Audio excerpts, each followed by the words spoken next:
Imagine a tiny curved bacterium having a party in the sea. But sometimes the little guest can cause big problems in human. Can you guess which microorganism I'm talking about? Yeah, it's Vibrio. I'm Sneha and let's dive deeper to see why this tiny microbiome is so fascinating. The genus Vibrio belongs to the family Vibrionaceae. They are gram-negative, comma-shaped, rod, motile with a single polar flagellum and are oxidase positive. Vibrios are facultative anaerobes and are found in marine environments. They are halophilic, meaning they love salty conditions. That's why the seafood often becomes a source of infection. Let's look forward to the three important pathogenic species of Vibrio. The first category is Vibrio cholerae, which causes severe diarrheal disease. The second category is Vibrio parahaemolyticus, which causes gastroenteritis. And the third category is Vibrio vulnificus, which cause wound infections and septicemia, especially in immunocompromised people.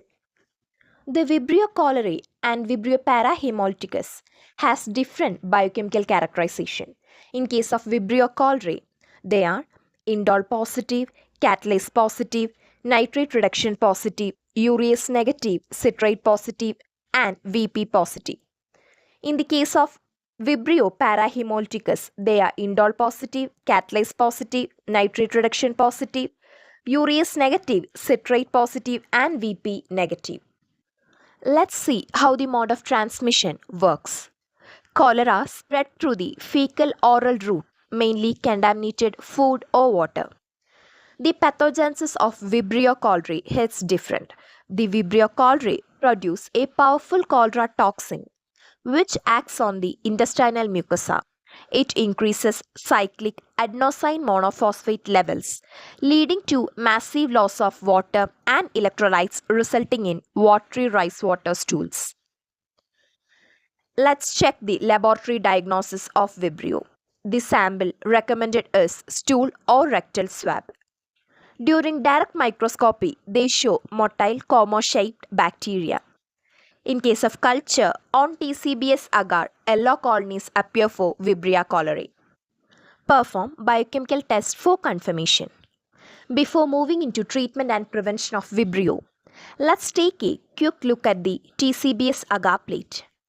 And yes, that's a parrot using Vibrio colonies, a little microbiology art from the lab.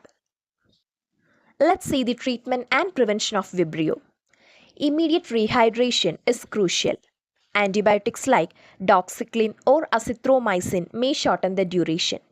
In case of prevention, drink boiled or chlorinated water. Maintain proper sanitation and hygiene.